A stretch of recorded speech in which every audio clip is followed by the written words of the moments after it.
안녕하세요. 이동열 목사와 함께하는 매일 성경 큐티 시간입니다. 오늘 우리가 함께 나눌 본문은 요한계시록 16장 12절부터 21절 말씀입니다. 여러분, 요즘 세상을 보면 어떠신가요? 물론 다 그런 것은 아니지만 많은 경우 진실을 말하는 사람은 외면당하고 거짓을 그럴듯하게 포장하는 사람이 오히려 인정받는 시대입니다. 하나님을 경외하는 마음은 점점 사라져가고 신앙은 이제 삶의 필수가 아니라 마치 선택지처럼 여겨지는 세상이 되었습니다. 그런데 여러분, 이 모든 혼란과 왜곡의 이면에는 눈에 보이지 않는 거대한 전쟁이 있다는 사실을 아시나요? 지금 이 순간에도 하늘과 땅 사이에서는 진리와 거짓, 빛과 어둠, 하나님 나라와 사탄의 세력 사이에 숨막히는 전쟁이 벌어지고 있습니다. 그리고 오늘 본문은 그 전쟁의 절정, 역사의 마지막 전투가 될 아마게돈 전쟁을 우리 앞에 펼쳐 보여줍니다. 단순히 영화 속 장면처럼 무심코 지나갈 이야기가 결코 아닙니다. 이 말씀은 지금 이 시대를 살아가는 우리 모두에게 깨어 있어야 한다는, 그리고 마지막을 준비하라는 하나님의 강력한 경고임을 우리는 기억해야 합니다. 오늘 함께 살펴볼 요한계시록 16장 12절부터 21절까지는 하나님의 7 대접 심판 중 마지막 2개, 6번째와 7번째 대접이 쏟아지는 장면인데요. 무너진 경계, 미혹의 영들, 그리고 마지막 하나님의 선언 다 되었다. 이 말씀을 따라가다 보면 우리는 무서운 심판보다 더 큰 하나님의 완전한 통치와 주권을 보게 될 것입니다. 그렇다면 이 마지막 전쟁 앞에서 우리는 어떻게 깨어 있어야 할까요? 어떤 옷을 입고 어디에 서 있어야 할까요? 지금부터 그 말씀 속으로 함께 들어가 보겠습니다. 우리 첫 시작절인 12절을 같이 보시면, 또 6째 천사가 그 대접을 큰 강 유브라데에 쏟음에 강물이 말라서 동방에서 오는 왕들의 길이 예비되었더라. 아멘. 첫 시작인 12절을 보니 6번째 대접은 매우 상징적인 장소인 유브라데 강에 쏟아집니다. 유브라데 강은요, 고대 근동 세계에서 가장 큰 강 중 하나였고 이스라엘과 바벨론, 아수르를 나누는 자연적 국경선이었습니다. 성경에서도 이 강은 종종 경계와 전쟁의 시작을 알리는 이미지로 사용되었습니다. 그런데 오늘 본문에서 이 유브라데 강이 말라버렸습니다. 그 강물이 마른다는 것은 그래서 단순히 지리적인 변화만을 뜻하는 것이 아닙니다. 강물이 마르자 동방에서 오는 왕들, 즉 하나님의 백성을 대적하는 세력들의 진군길이 열리게 된 것이지요. 이 장면은 요한계시록 전체에서 하나의 중요한 전환점을 보여줍니다. 하나님께서 그동안 막고 계시던 악의 세력들이 이제 그분의 허락 아래에서 마지막 전쟁을 향해 움직이게 된 것이지요. 여러분, 구약시대에 하나님께서 홍해를 마르게 하셔서 이스라엘 백성의 구원의 길을 여셨던 것처럼 지금은 그와 정반대로 유브라데 강을 마르게 하셔서 심판의 무대가 열리고 있습니다. 그러니까 하나님이 이 모든 흐름을 주도하고 계신다는 것입니다. 또한 여기서 흥미로운 것은 동방의 왕들입니다. 많은 학자들은 이 동방의 왕들이 역사적으로는 로마 제국 동쪽에 있었던 파르티아 왕국 같은 존재라고 해석하기도 했습니다. 하지만 요한계시록에서는요, 더 넓은 상징적 의미가 담겨 있습니다. 이 왕들은 단지 전쟁을 위한 국가가 아니라 사탄과 거짓 선지자, 짐승과 연합하여 하나님을 대적하는 모든 세력을 대표하는 것이지요. 다시 말하면 지금 이 유브라데 강이 마르면서 하나님께 대적하는 전 세계의 악한 권세들이 마지막 심판의 무대로 하나둘 모이고 있는 장면입니다.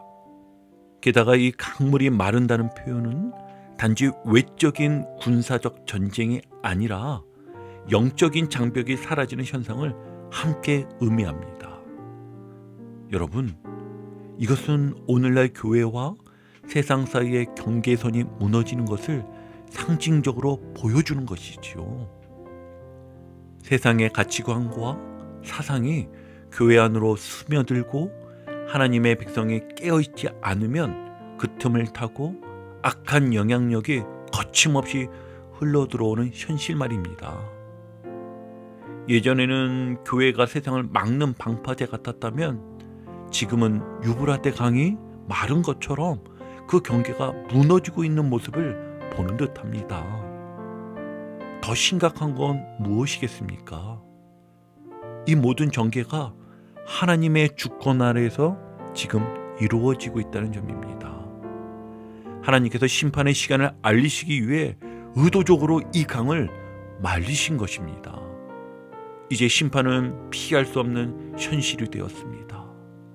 그래서 우리가 기억해야 할 것은 이 전쟁의 본질이 단지 국가 간의 전투가 아니라는 것입니다.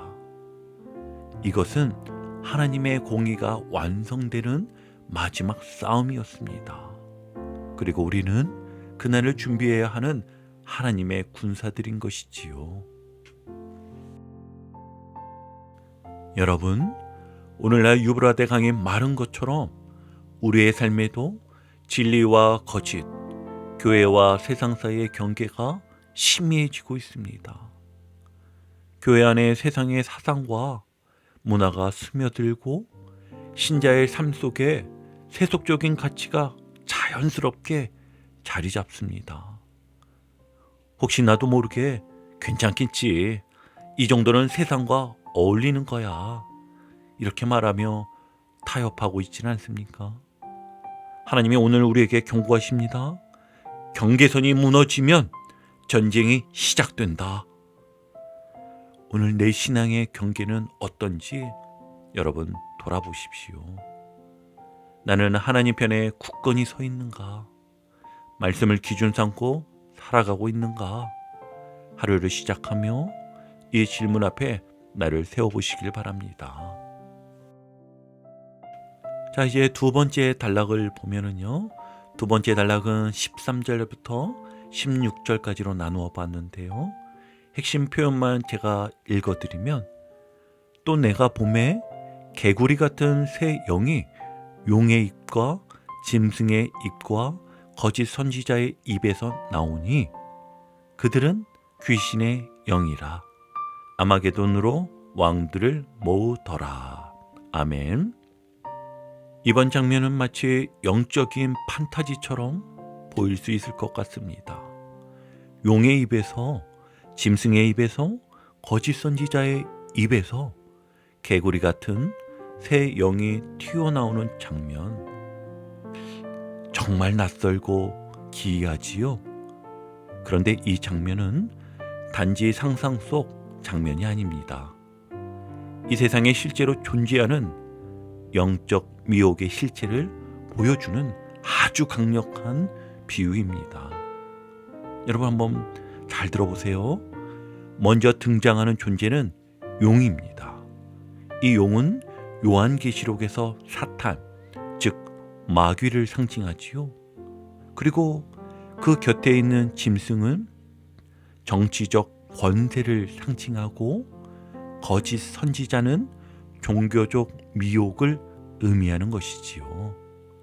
이 세 존재, 용, 짐승, 거짓 선지자는 일종의 사탄의 삼위일체라고 부를 수 있습니다. 성부, 성자, 성령의 하나님을 흉내내지만 그 목적은 철저히 거짓과 파괴입니다. 이들의 입에서 개구리 같은 새 더러운 영이 나옵니다. 개구리는요, 구약 율법에서도 부정한 짐승으로 분류되었고 당시 사람들의 인식에도 밤낮 없이 울어대며 사람을 피곤하게 만드는 존재로 인식되었습니다. 즉, 이 영들은 끊임없이 거짓된 메시지를 퍼뜨리며 사람들의 생각과 마음을 혼란에 빠뜨리는 악한 영향력을 상징합니다. 그리고 이들은 온 세상의 왕들, 곧 권세자들에게로 가서 거짓 이적과 기적으로 사람들을 미혹하고 결국 하나님과 맞서 싸우는 전쟁터 아마게돈이라는 곳으로 그들을 모읍니다. 사실 이 아마게돈은 지리적인 장소이기도 하지만 더 깊은 의미에서는 하나님과 사탄의 최후의 충돌, 진리와 거짓 사이의 마지막 대결을 상징합니다. 여기서 중요한 건 이 싸움이 단순한 무기와 군대로 벌어지는 것이 아니라 영적 전쟁이라는 것입니다. 말로, 이념으로, 철학으로, 문화로 사람들을 미혹하여 하나님을 대적하게 만드는 싸움입니다. 그래서 주님은 이 장면의 중간에서 우리에게 경고하십니다. 15절을 한번 볼까요? 보라, 내가 도둑같이 오리니 누구든지 깨어 자기 옷을 지켜 벌거벗고 다니지 아니하며 자기의 부끄러움을 보이지 아니하는 자는 복이 있도다. 아멘. 이 말씀은 단호하면서도 따뜻한 경고입니다. 신자들은 이 마지막 전쟁을 대비해 깨어 있어야 하며 말씀과 믿음의 옷을 벗지 말고 준비되어 있어야 한다는 뜻입니다. 왜냐하면 이 마지막 싸움은 이미 진행 중이며 마귀는 사람들을 잠들게 하고 안심하게 하여 느슨하게 만들고 타협하게 만들기 때문입니다. 주님은 이렇게 말씀하십니다. 보라, 내가 도둑같이 오리니 누구든지 깨어 자기 옷을 지켜. 이 옷은 단지 겉모습을 말하는 것이 아니지요. 성도의 신분을 상징하는 의의 옷, 즉 믿음과 말씀, 정결한 삶의 태도를 의미하는 것입니다. 거짓의 소리는 감정을 자극하고 우리의 이성과 믿음을 흐려지게 만듭니다. 그래서 우리는 더 말씀에 가까이 하고 있어야 합니다. 아침마다 말씀으로 내 마음을 덧입히십시오.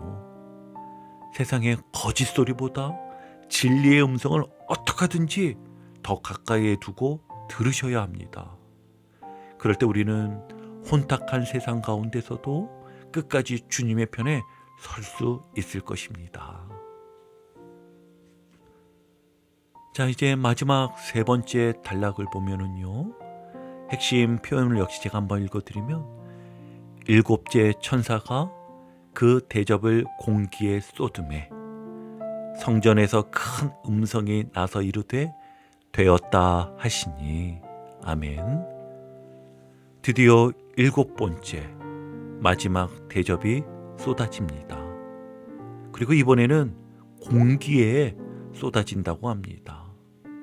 공기는 우리 눈에는 보이지 않지만 모든 생명이 숨쉬며 살아가는 절대적인 영역입니다.